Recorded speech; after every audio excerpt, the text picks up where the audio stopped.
قال اللہ تبارک و تعالی فی شان حبیبہ مخبرا و آمرا ان اللہ و ملائکتہ یصلون علی النبی یا ایھا الذین آمنوا صلوا علیہ وسلموا تسلیما۔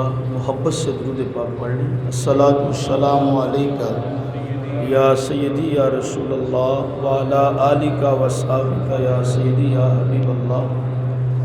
ایکو بالکل بند کر دیں، سادہ کر دیں بات۔ محبت سے درود پاک پڑھ لیجیے۔ الصلاۃ والسلام علیک یا سیدی یا رسول اللہ وعلی آلک و اصحابک یا سیدی یا محبوب رب العالمین۔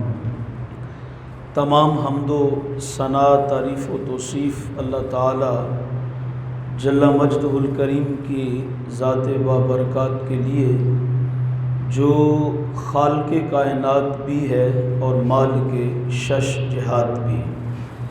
اللہ جل وعلا کی حمد و ثنا کے بعد حضور نبی اکرم شفیع امم رسول محتشم، اللہ کے پیارے، امت کے سہارے، رب کے محبوب، دانائے غیوب، مالک رقاب امم، فخر عرب و عجم، والی کون و مکان، سیاہ لا مکان، سید انس و جاں، سرور لالا رخاں، نیر تاباں، سرنشین مہوشاں، حضور ختم المرتبت احمد مجتبیٰ جناب حضرت محمد مصطفیٰ صلی اللہ علیہ وسلم کے حضور ناز میں اپنی نیاز مندیوں کا خراج پیش کرنے کے بعد عزتوں کی مسند پہ تشریف فرما حضرت العلام صاحبزادہ والا شان قبلہ خواجہ محمد ریحان قادری صاحب دامت برکاتہم القدسیہ، اور معزز مکرم محترم حاضرین و سامعین، السلام علیکم ورحمۃ اللہ وبرکاتہ۔ 12 روزہ محافل میں سے غالباً آج چھٹی محفل میلاد ہے، جس میں مجھے اور آپ سب کو حاضری کا شرف نصیب ہو رہا ہے۔ خلاق عالم کی بارگاہ میں دعا گو ہوں، اللہ پاک اس پاکیزہ مجلس کا ایک ایک لمحہ اپنی بارگاہ میں مستجاب فرما کر اس مجلس سے نور کو ہمارے گناہوں کا کفارہ بھی بنا دے اور ہم سب کے لیے ذریعہ نجات بھی بنا دے۔ مختصر وقت کے لیے آپ کی توجہ کا طالب ہوں، چند باتیں آپ کے گوش گزار کر لینے کے بعد پھر ہم دعا کی جانب بڑھیں گے۔ اللہ پاک میری زبان پر کلمۃ الحق جاری فرمائے، حق سن کر سمجھ کر اس کو ماننے کی بھی توفیق عطا فرمائے، اور اس میں سے جو قابل عمل باتیں ہوں اللہ ہم سب کو اس پہ توفیقات عمل بھی نصیب فرمائے۔ ماہ میلاد اپنی پربہار ساعتوں کا آغاز کر چکا ہے، اور یہ پیارا مبارک مہینہ اور اس کا ایک ایک لمحہ کسی کی آمد کا پتہ دے رہا ہے۔ اہل محبت، اہل ایمان خوشی بھی محسوس کر رہے ہیں، اور ان سرمدی ساعتوں کو سلام عقیدت پیش کرنے کے لیے بےتاب بھی ہیں کہ جن لمحات میں آمینہ کا لال اس دنیا میں تشریف لایا تھا۔ میرے امام نے بھی کہا تھا، جس سہانی گھڑی چمکا طیبہ کا چاند، جس سہانی گھڑی چمکا طیبہ کا چاند، اس دل افروز ساعت پہ لاکھوں سلام۔ ہم اہل محبت ہیں تو صرف حضور کی بارگاہ میں ہی ہم سلام عقیدت نہیں پیش کرتے، بلکہ ہم تو ان نوری ساعتوں اور ان مبارک لمحات کو بھی سلام پیش کرتے ہیں جن مبارک لمحات میں میرے اور آپ کے لجپال آقا دنیا میں تشریف لائے ہیں۔ جس سہانی گھڑی چمکا طیبہ کا چاند، اس دل افروز ساعت پہ لاکھوں سلام، مصطفیٰ جان رحمت پہ لاکھوں سلام، شمع بزم ہدایت پہ لاکھوں سلام۔ اللہ تعالیٰ نے فرشتوں سے مشورہ کیا، وَإِذْ قَالَ رَبُّكَ لِلْمَلَائِكَةِ إِنِّي جَاعِلٌ فِي الْأَرْضِ خلیفہ، کہ میں زمین میں اپنا نائب بنانے والا ہوں، تو بتاؤ تم کیا کہتے ہو؟ تو قالوا، انہوں نے مشورہ دیا، أَتَجْعَلُ فِيهَا من یفسد فیہا ویسفک الدماء، مالک تو اس کو بنائے گا جو خون ریزیاں کرے گا، قتل و غارت کرے گا، جو فساد برپا کرے گا۔ تو نحن نسبح بحمدک ونقدس لک، ہم تیری پاکی بھی بیان کرتے ہیں، تیری تعریف بھی کرتے ہیں اور ذکر فکر میں بھی لگے رہتے ہیں۔ تو یا اللہ اس کو کیوں بنا رہا ہے کہ جو دنیا میں فساد کرے گا، قتل و غارت کرے گا، خون ریزیاں کرے گا؟ قالا، تو جواب آتا ہے، اللہ تعالیٰ نے فرمایا انی اعلم ما لا تعلمون، جو میں جانتا ہوں وہ تم نہیں جانتے۔ یہ سادہ سا اس آیا مبارکہ کا ترجمہ تھا جو میں نے اپنے خطبے میں تلاوت کی ہے۔ اب آئیے اس کے ضمن میں چند باتیں اپنے موضوع کے متعلق عرض کر کے آپ سے پھر اجازت لوں گا۔ حضرت علامہ اسماعیل حقی رحمۃ اللہ علیہ لکھتے ہیں کہ اللہ تعالیٰ نے فرشتوں سے کہا کہ میں اپنا نائب بنانے والا ہوں، اپنا خلیفہ زمین میں بنانے والا ہوں۔ تو علامہ اسماعیل حقی لکھتے ہیں کہ اللہ تبارک و تعالیٰ نے یہ جو خلیفہ بنایا ہے، نائب بنایا ہے، تو اس کی حکمت کیا ہے؟ تو وہ لکھتے ہیں کہ عقلی طور پر خلیفہ اور نائب بنانے کے 3 احتمال ہوتے ہیں۔ پہلا احتمال یہ ہوتا ہے کہ بادشاہ جب فوت ہو جائے، اس کا انتقال ہو جائے، وہ دنیا سے رخصت ہو جائے، تو نائب اس لیے بنایا جاتا ہے، خلیفہ اس لیے بنایا جاتا ہے کہ وہ مسند نشین ہو سکے، وہ اس کا جانشین بن کے اس کے کام کو چلا سکے۔ اور دوسرا خلیفہ اور نائب بنانے کا احتمال یہ ہوتا ہے کہ جو بادشاہ ہوتا ہے وہ کسی دوسرے ملک کے دورے پہ جاتا ہے، تو پیچھے اس کے جگہ پہ اس کے قائم مقام، چونکہ سیٹ خالی ہو جاتی ہے، تو اس کے امور سر انجام دینے کے لیے، اس کے کام کو نہ رکنے دینے کے لیے اس کی سیٹ پہ نائب اور خلیفہ پھر بیٹھ کے وہ کام سر انجام دیتا ہے۔ اور تیسرا احتمال خلیفہ اور نائب بنانے کا یہ ہوتا ہے کہ بادشاہ کمزور ہوتا ہے تو اس کی اعانت کے لیے، اس کی مدد کے لیے خلیفہ اور نائب بنایا جاتا ہے کہ تاکہ اس کے کام کے اندر وہ اس کی مدد کر سکے۔ آپ کی مساجد کے اندر ایک خطیب ہوتے ہیں، ایک امام صاحب ہوتے ہیں اور ایک آگے نائب امام ہوتے ہیں۔ تو نائب امام کا مطلب کیا ہوتا ہے کہ امام صاحب کو اگر کوئی عارضہ لاحق ہو گیا ہے تو وہ ان کی جگہ پہ ڈیوٹی دے سکیں، اگر امام صاحب کو کوئی کام پڑ گیا ہے تو وہ ان کی جگہ پہ ڈیوٹی دے سکیں۔ اور کسی بھی آفس میں آپ چلے جائیں تو ایک افسر ہوتا ہے اور ایک اس کے نیچے اس کا اسسٹنٹ ہوتا ہے۔ تو نائب اور خلیفہ اس لیے بھی بنایا جاتا ہے کہ بادشاہ کمزور ہوتا ہے تو اس کی اعانت کے لیے، اس کی مدد کے لیے اس کا ایک نائب اور خلیفہ مقرر کیا جاتا ہے۔ لیکن مفسرین کرام لکھتے ہیں کہ یہاں تینوں احتمال نہیں ہیں۔ اس کی وجہ یہ ہے کہ بادشاہ وصال کر جائے، فوت ہو جائے، تو اس کی جگہ پہ، اس کی مسند پہ بٹھانے کے لیے نائب اور خلیفہ بنایا جاتا ہے۔ تو یہاں شان یہ ہے، اللہ لا الہ الا ہو الحی القیوم، وہ ذات حی بھی ہے، وہ ذات قیوم بھی ہے۔ اب دوسرا احتمال یہ ہوتا ہے نائب اور خلیفہ بنانے کا کہ بادشاہ کسی دوسرے ملک کے دورے پہ جاتا ہے تو پھر اس کی جگہ پہ اس کے قائم مقام نائب اور خلیفے کو بٹھایا جاتا ہے۔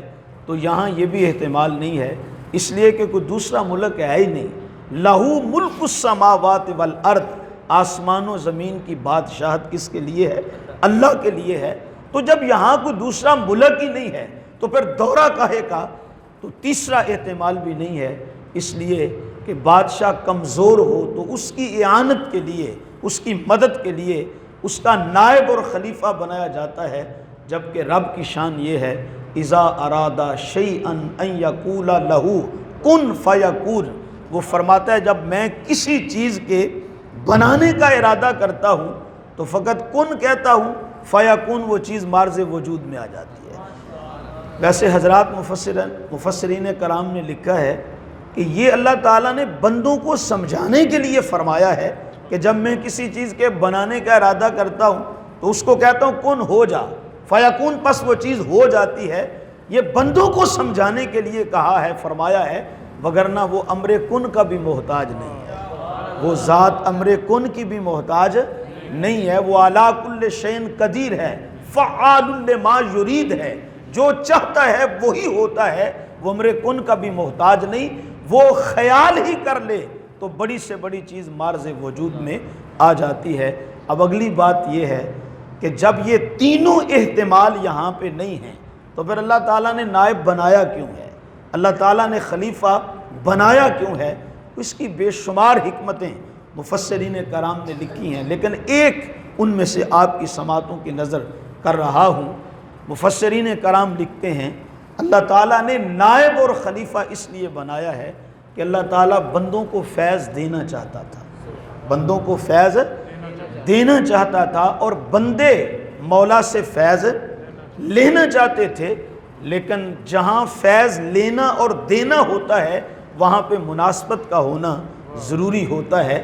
جبکہ بندے رب سے فیض لینا تو چاہتے ہیں مگر بندے اور رب کے درمیان کوئی مناسبت نہیں ہے۔ اس کی وجہ یہ ہے کہ وہ ذات حالت تقدس میں ہے اور بندہ حالت تدلس میں ہے، وہ نور ہی نور ہے اور بندہ بشریت کا پیکر ہے، تو درمیان میں کوئی مناسبت نہیں ہے۔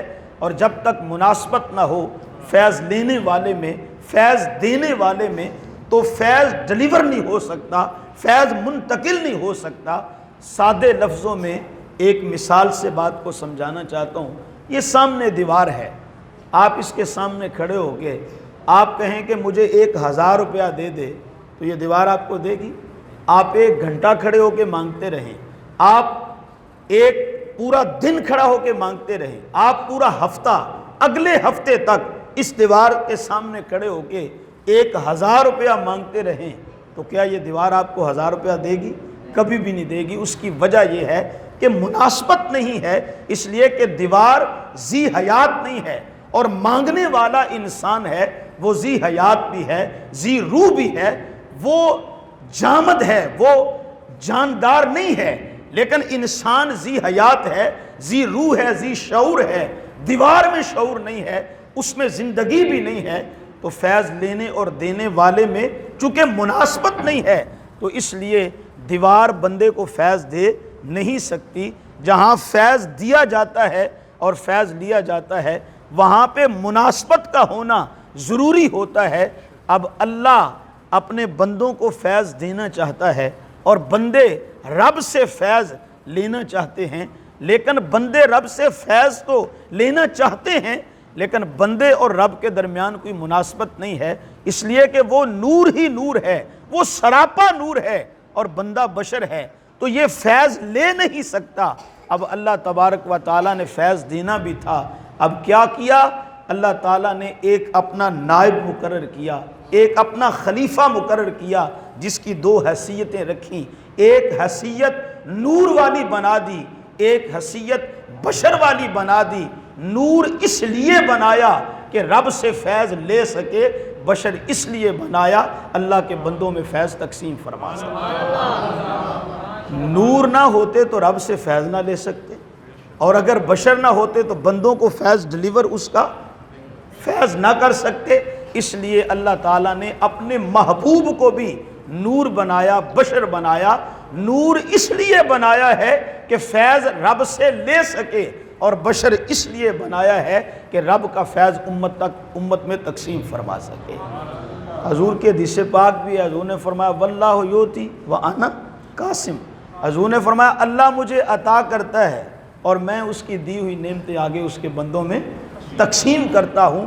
میرے سید اعلیٰ حضرت نے فرمایا تھا ادھر اللہ سے واصل ادھر مخلوق میں شامل، خاص اس برزخ کبریٰ کو ہے حرف مشدد کا۔ تو میرے مصطفیٰ کی ایک حیثیت نور والی ہے اور ایک حیثیت بشر والی ہے۔ نور اس لیے بنایا کہ رب سے فیض لے سکیں، بشر اس لیے بنایا کہ وہ فیض اللہ کے بندوں میں آگے تقسیم فرما سکے۔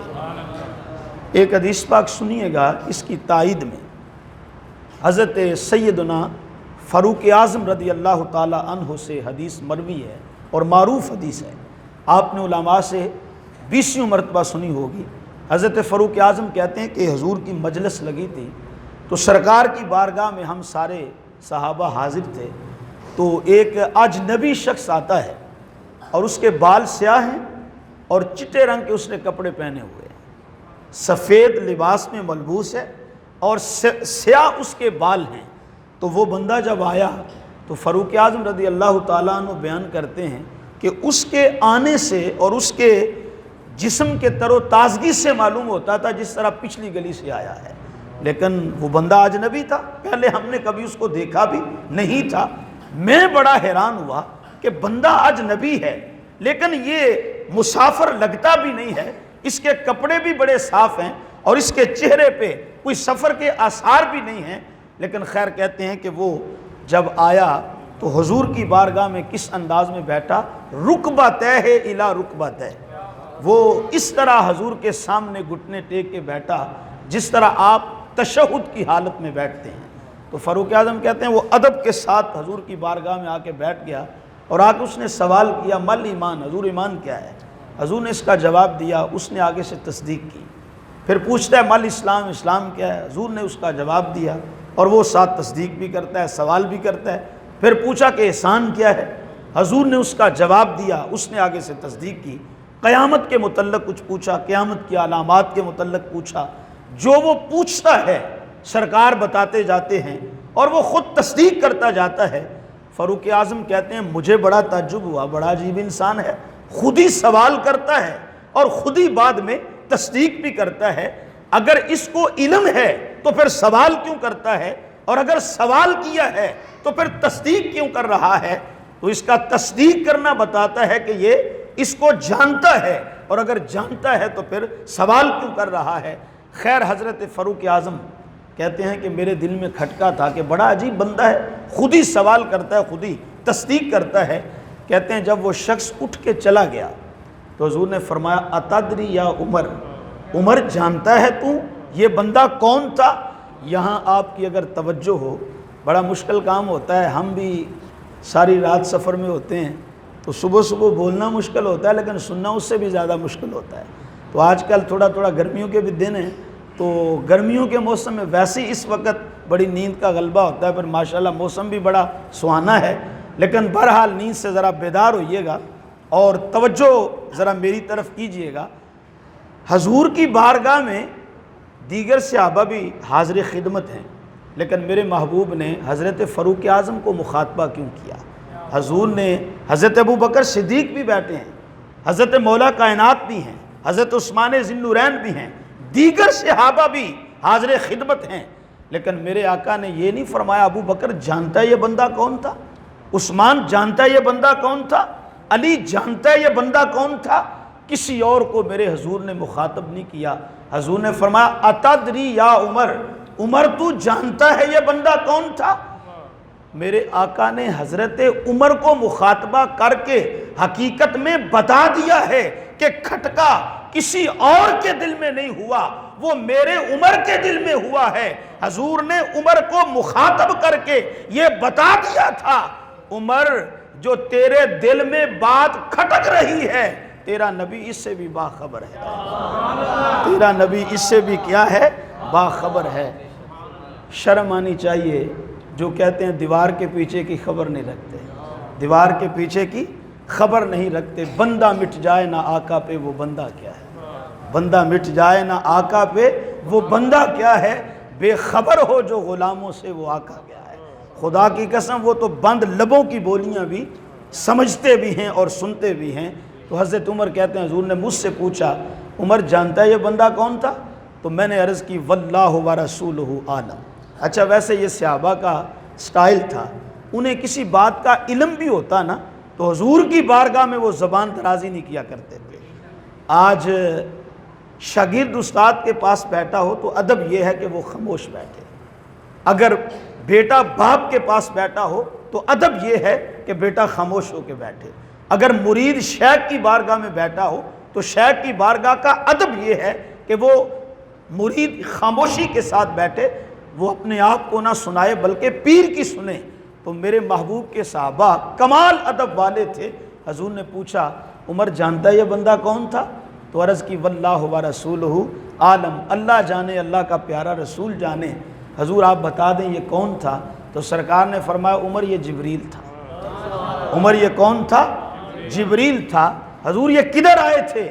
فرمائے تمہیں تمہارا دین سکھانے آئے تھے، تمہیں تمہارا، توجہ کا طالب ہوں، جبریل نے جو دین سکھاتے ہوئے امت کو پہلا سبق پڑھایا ہے، جبریل دین سکھانے آئے ہیں اور دین کا جو پہلا چیپٹر، پہلا سبق صحابہ کو پڑھایا ہے وہ کیا ہے؟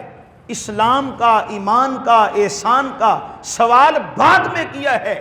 جبریل نے پہلے یار کے قدموں میں اپنے گھٹنے ٹیک کر ادب کے ساتھ بیٹھ کر صحابہ کو پہلا سبق دین کا یہ پڑھایا تھا، باقی سب کچھ بعد میں ہے۔ مصطفیٰ کریم کا ادب سب سے پہلے، باقی سب کچھ بعد میں ہے۔ نماز بعد میں ہے، اسلام بعد میں ہے، ایمان بعد میں ہے، روزہ بعد میں ہے، عبادات بعد میں ہیں، پر یار کا ادب سب سے پہلے ہے۔ میں ذرا یہ تمہید باندھ رہا ہوں، بات لمبی نہ ہو جائے، اصل مضمون کی طرف آنا چاہتا ہوں، تو بس اختصار کے ساتھ یہ ایک جملہ اور سن لیں۔ تو جبریل نے پہلا سبق جو صحابہ کو پڑھایا دین کا وہ کیا تھا کہ سب سے پہلے یار کا کیا ہے؟ اور یاد رکھیے جس دین میں ادب نہ ہو، نہ نبیوں کا ادب ہو، نہ ولیوں کا ادب ہو، نہ اللہ کے نیک بندوں کا ادب ہو، نہ بزرگوں کا ادب ہو، تو سمجھ لو وہ دین ہی نہیں ہے۔ اقبال سے پوچھا گیا دین کیا ہے؟ تو اقبال کہتا ہے دین سراپا سوختن اندر طلب، انتہاش عشق و آغازش ادب۔ اس نے کہا طلب محبوب میں جلنے کا نام دین ہے، ادب سے شروع ہوتا ہے اور عشق پہ جا کے ختم ہو جاتا ہے۔ تو جس دین کی ابتدا ادب سے نہیں ہے وہ دین نہیں ہے۔ ایک بہت بڑے محدث حضرت امام احمد بن حنبل کے قدموں میں 20 سال زندگی کے گزارتے ہیں، اور پھر وہ فرماتے ہیں میں نے 20 سال امام احمد بن حنبل کے قدموں میں گزارے ہیں، اور فرمانے لگے 18 سال امام سے ادب سیکھا ہے اور 2 سال ان سے میں نے علم سیکھا ہے۔ پھر بعد میں فرماتے تھے کہ وہ جو 2 سال علم سیکھا ہے، میں کہا کرتا تھا کاش کہ وہ بھی ادب ہی سیکھ لیا ہوتا، وہ بھی کیا کیا ہوتا؟ ادب ہی سیکھ لیا ہوتا۔ ادب پہلا کرینہ ہے محبت کے کرینوں سے، با ادب با نصیب، بے ادب بے نصیب۔ تو بلکہ حضور نے یہ فرمایا کہ یہ جبریل تھے اور تمہیں تمہارا دین سکھانے آئے تھے، تو میں سوچنے لگا دین تو رسول اللہ خود اپنے غلاموں کو سکھا رہے تھے۔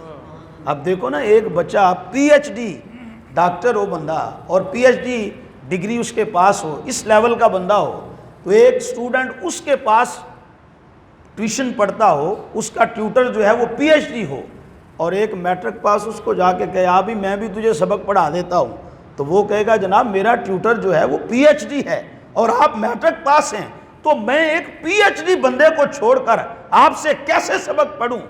تو ایمان سے بتاؤ، جس کو دین خود آمینہ کا لال سکھا رہا ہے، اس کو جبریل کو دین سکھانے کی حاجت تو نہیں تھی۔ ویسے میں یہ سمجھا کہ میرے محبوب نے جو فرمایا کہ صحابہ یہ جبریل تھا، تمہیں تمہارا دین سکھانے آیا تھا، جبریل اسلام، ایمان، احسان بتانے نہیں آیا تھا، وہ تو رسول اللہ صحابہ کو سکھا رہے تھے۔ جو جبریل دین سکھانے آیا تھا وہ دین سارے کا سارا یہ تھا کہ جبریل صحابہ کو ادب مصطفیٰ سکھانے آیا۔ اچھا، جبریل حضور کی بارگاہ میں آیا تو کیا بن کر آیا؟ بشر بن کر آیا۔ بھئی کپڑے چٹے کون پہنتا ہے؟ لباس کون پہنتا ہے؟ نوریوں کو تو لباس کی حاجت ہی نہیں ہے، تو پھر جبریل کالے بال، سیاہ بال ہیں، سفید لباس ہے، تو بشر بن کر آیا۔ اور جبریل ہے کیا؟ بولیے، جبریل ہے کیا؟ صرف نور نہیں، نوریوں کا استاد بھی ہے، نوریوں کا سردار بھی ہے، فرشتوں کا کیا ہے؟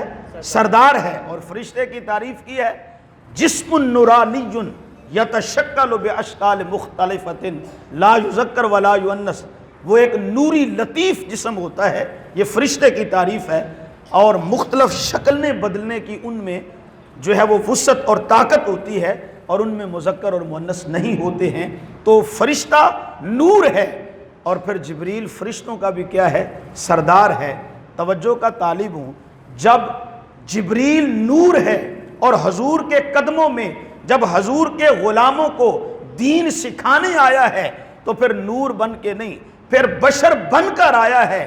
تو میں کہتا ہوں اگر جبریل نور ہو کر وہ بشر بن کر آئے تو جبریل کی نورانیت میں فرق نہیں آتا، تو آمینہ کا لار نور ہو کر اگر امت کو منفعت دینے کے لیے، نفع پہنچانے کے لیے اگر میرے مصطفیٰ بشریت کا لباس پہن کر آ گئے ہیں، آمینہ کی گود میں آئے ہیں، تو پھر میرے مصطفیٰ کی نورانیت میں بھی فرق نہیں آتا۔ لوگ کہتے ہیں جی آپ نور بھی کہتے ہو اور پھر کہتے ہو کہ ان کی پیدائش بھی ہوئی ہے، ان کے حضرت آمینہ کے ہاں ولادت بھی ہوئی ہے۔ تو جو نور ہوتا ہے وہ پیدا تو نہیں ہوتا، اس کی ولادت تو نہیں ہوتی، جو نور ہو اس کی ولادت نہیں ہوتی، اور جس کی ولادت ہو وہ نور نہیں ہوتا۔ تو میں کہتا ہوں حضور کی ایک شان نہیں ہے، میرے مصطفیٰ کی دو شانیں ہیں۔ ایک حضور ایک حیثیت سے نور ہیں، دوسری حیثیت سے بشر ہیں۔ نور اس لیے ہیں کہ رب سے فیض لے سکیں، بشر اس لیے ہیں کہ رب کا فیض اس کے بندوں تک پہنچا سکیں۔ اچھا پھر لوگ اعتراض کرتے ہیں، وہ کہتے ہیں جی آپ نے حضور کو نور کہہ کے حضور کی شان کو کم کر دیا۔ حضور کی شان کو کیا کر دیا؟ اس کی وجہ یہ ہے کہ نور تو فرشتے بھی نور ہیں، جبکہ یہ بات طے ہے کہ جو انسان ہے یہ اشرف المخلوقات ہے۔ انسان بشر جو ہے یہ فرشتوں سے افضل ہے، اعلیٰ ہے۔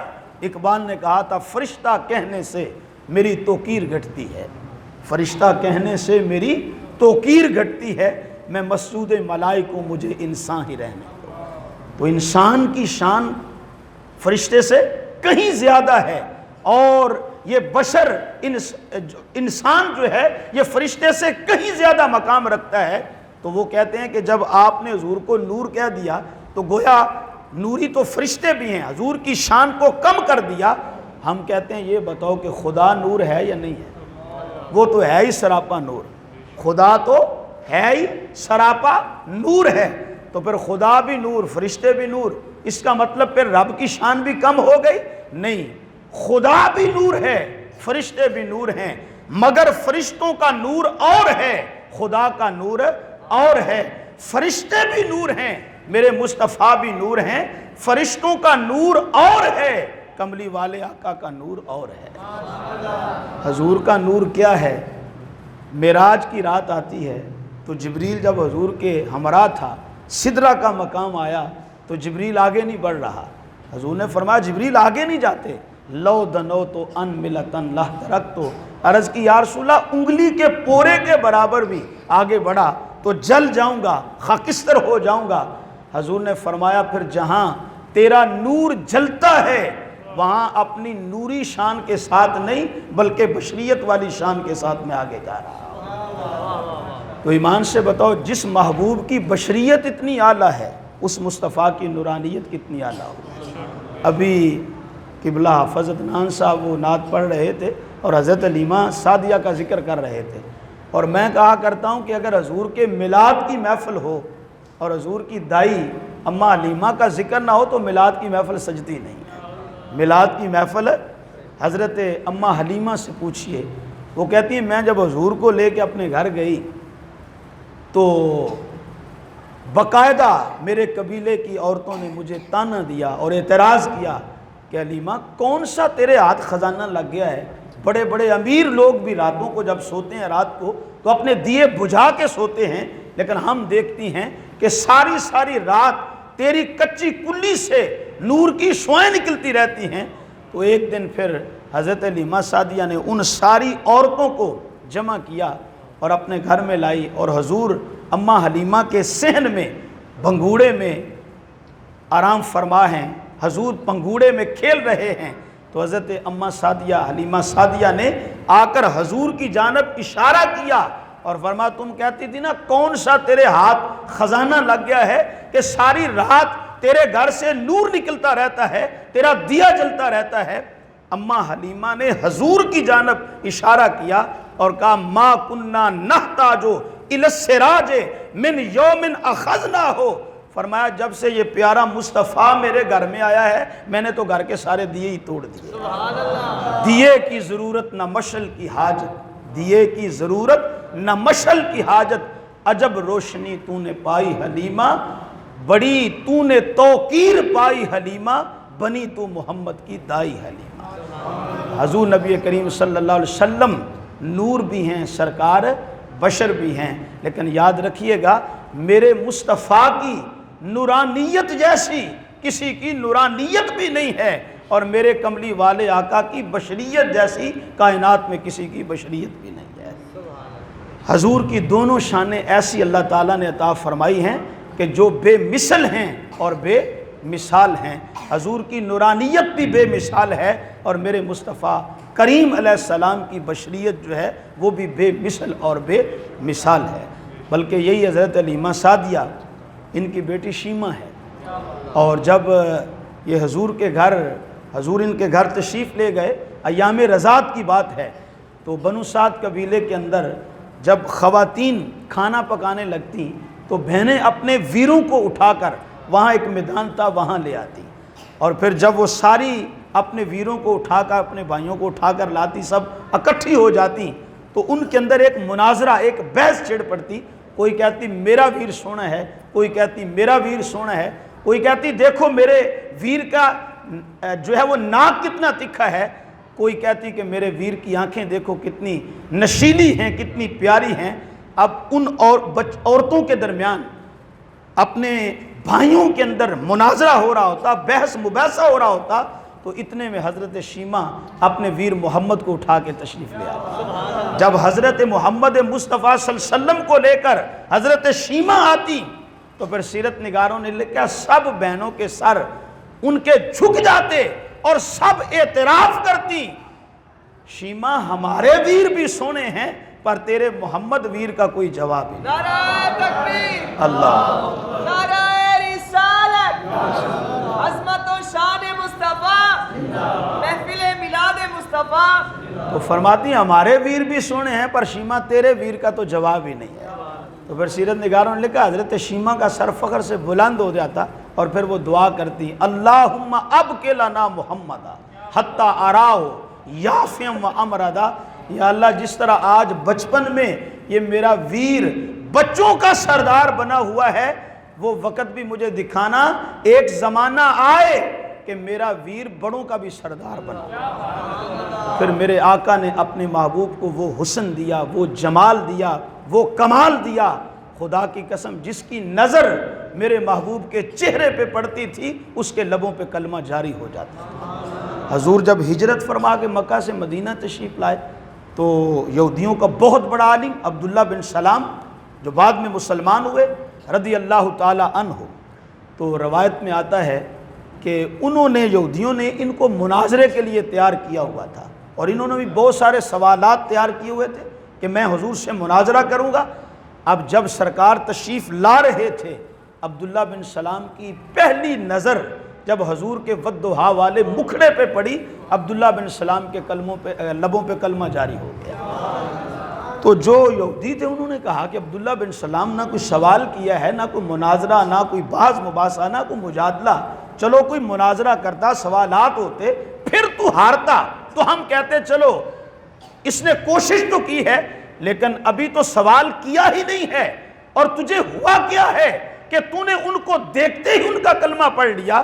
تو اس کی سنیے، وہ کہنے لگے میں نے جب حضور کے والضحیٰ والے مکھڑے کو دیکھا تو میرے دل نے گواہی دی ایسا حسین چہرہ کسی جھوٹے کا ہو ہی نہیں سکتا، ایسا حسین چہرہ کسی جھوٹے کا ہو ہی نہیں سکتا ہے۔ تو میرے محبوب کو اللہ نے یہ حسن، یہ کمال دیا تھا، یہ زیبائی عطا فرمائی تھی کہ جو ایک نظر مصطفیٰ کریم علیہ السلام کو دیکھ لیتا اس کے لبوں پہ کلمہ جاری ہو جاتا۔ امام زرقانی نے بڑا خوبصورت واقعہ نقل کیا ہے، وہ کہتے ہیں کہ ایک دن حضور مضافات مدینہ میں سیر کے لیے نکلے تو وہاں ایک طارق نامی وفد نے پڑاؤ ڈالا ہوا تھا، تو وہاں قریب ہی ایک چراگاہ میں ان کے اونٹ چر رہے تھے۔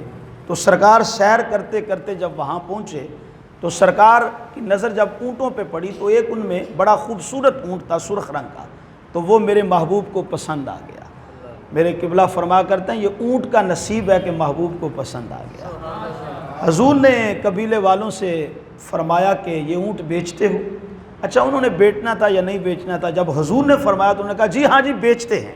حضور نے فرمایا بتاؤ اس کی قیمت کیا ہے؟ جو انہوں نے قیمت بتائی حضور کو پسند آئی، حضور نے فرمایا ٹھیک ہے، لیکن حضور نے فرمایا کہ میں کوئی تجارتی غرض سے تو آیا نہیں تھا، میں تو سیر کرنے آیا تھا، تو اونٹ مجھے دے دو اور اس کی قیمت، اس کے پیسے میں ابھی بھیج دیتا ہوں۔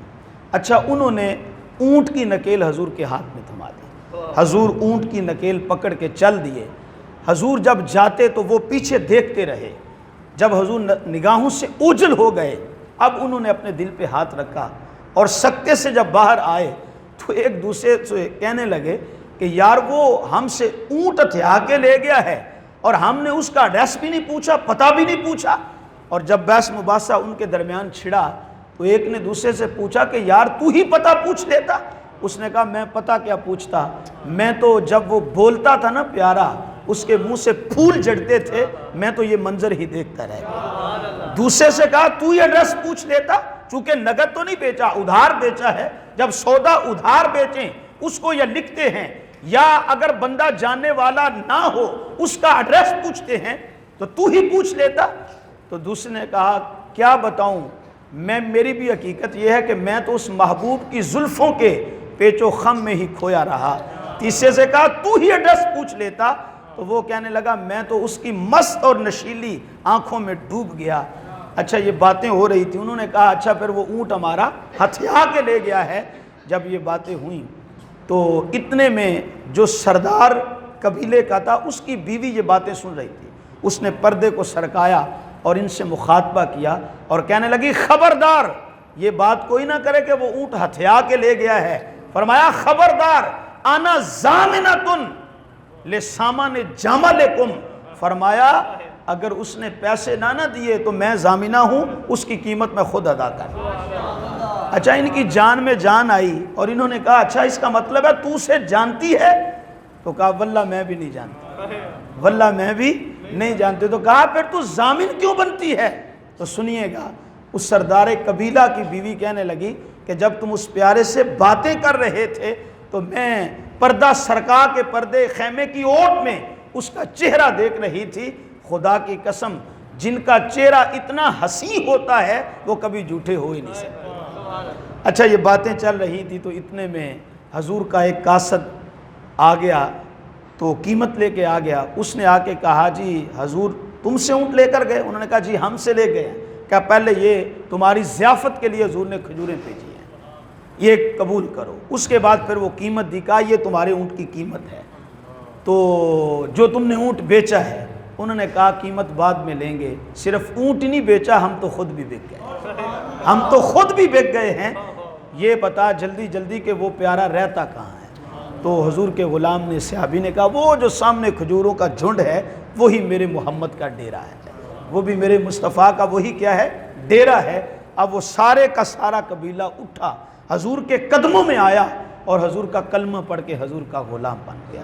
تیری تک کے ادامہ میں مرید ہو گئی۔ تو یہ میرے مصطفیٰ کا حسن تھا، جمال تھا کہ جس کی حضور کے چہرے پہ نظر پڑتی اس کے لبوں پہ کلمہ جو ہے وہ جاری ہو جائے۔ بلکہ سیرت نگاروں نے لکھا ہے کہ ہر نبی کی جو مہر نبوت ہے وہ اس کی ہتھیلی میں تھی، ہاتھ پہ تھی۔ اس کی وجہ یہ کہ جو بھی نبی سے ملاقات کرے تو اس کو پہچاننے میں دشواری نہ ہو، وہ مہر نبوت دیکھ کے پہچان جاتا کہ یہ خدا کا رسول ہے، یہ اللہ کا نبی ہے۔ لیکن میرے محبوب کی مہر نبوت ہتھیلی میں نہیں ہے، ہاتھ پہ نہیں ہے، ظاہر نہیں ہے، بلکہ دونوں شانوں، دونوں کندھوں کے درمیان ہے، پیچھے ہے، چھپی ہوئی ہے۔ تو جب سارے نبیوں کی مہر نبوت ہتھیلی میں، ہاتھ پہ ہے، تو سرکار کی مہر نبوت کو دونوں شانوں کے درمیان چھپایا کیوں گیا ہے؟ تو سب محدثین نے لکھا ہے کہ اس لیے کہ پہلے نبیوں کی مہر نبوت عیاں رکھی گئی تاکہ لوگوں کو پہچاننے میں دشواری نہ ہو۔ مہر نبوت دیکھ کر لوگ پہچان جائیں یہ اللہ کا نبی ہے، لیکن یہاں یہ ضرورت نہیں تھی، اس لیے یار کی مہر نبوت کو چھپا کے رکھا کہ اللہ نے یار کا چہرہ اتنا حسین بنایا تھا، جو حضور کے چہرے کو دیکھتا تھا یقین کر لیتا تھا اللہ کے سچے نبی اور رسول۔ ایک حدیث سن لیں پھر بات کو ختم کرتا ہوں۔ حضرت میمونہ بنت کردم رضی اللہ تعالی عنہ یہ اپنے بچپن کا واقعہ سناتی ہیں، تو کہتی ہیں کہ میں چھوٹی سی عمر ہے اور حج کا موقع تھا، تو کہتی ہیں میں اپنے والد کردم کے ساتھ سفر پہ تھی، تو میرے والد گرامی نے جب حضور کو دیکھا تو کہا بیٹا یہ سامنے آمینہ کا لال ہے، ذرا میں ملاقات کر کے آیا، زیارت کر کے آیا۔ تو کہتی ہیں حضور اونٹنی پہ تشریف فرما تھے، تو کہتی ہیں میرا جی کیا کہ میں بھی سرکار کے چہرے کی زیارت کروں۔